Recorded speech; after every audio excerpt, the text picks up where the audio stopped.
дар ҷамъ омад устодону донишҷӯён ширкат варзида оиди моҳият ва ҳастии он дар давлатдорӣ андешаронӣ намуданд. Нахуд директори коллеҷ Зарина Юсуфова суханронӣ намуда ҳамагонро ба ин рӯз шод бош гуфт ва афзуд ки парчам ин нишон аз соҳиби истиқлолӣ ва ҳастии ҳар як халқу миллат аст. Инчунин давлатҳое ки соҳиби парчами хеш ҳастанд миллати хушбахте ба ҳисоб мераванд. Дар суханронии худ профессор Ҳасани Муродиён иброз дошт ки таърихи парчам марбут ба соли 1450 то миллод ба ҳисоб меравад. Ин рамзи пурарзиши миллиро пеш аз ислом дирафшиковиёни дар авоили ислом рабит, алам ва ливо, дар замони муғул манҷуқ, дар замони қаҷориёни эрон байрақ ва дар замони паҳлавиён парчам мегуфтанд. Лозим ба қайд аст ки 24 ноябри соли 1992 аз ҷониби Шӯрои Олии Ҷумҳурии Тоҷикистон парчами давлатии кишвар тасдиқ гардида буд. Соли 2009 ҳамчун Иди умумимиллӣ эълон шуд ва чанд сол мешавад ки дар саросари кишвар бо шукӯҳу шаҳомат таҷлил мегардад. дар қисмати дигари ҷамъ омад донишҷӯён дар васфи парчаму ватан ва истиқлолият шеъру таронаҳо қироат намуданд.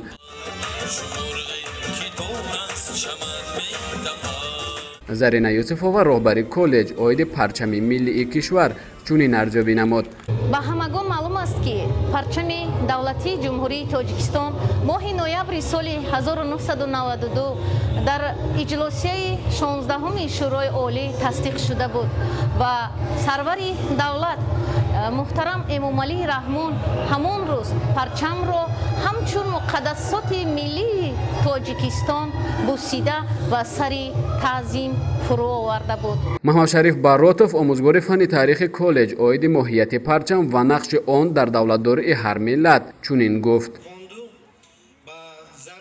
моҳияти парчам барои мо бениҳоят хело зарур аст ки мо бепарчам худро ҳамчун ҷузъи таркибии ҷомеа ҳисоб карда наметавонем.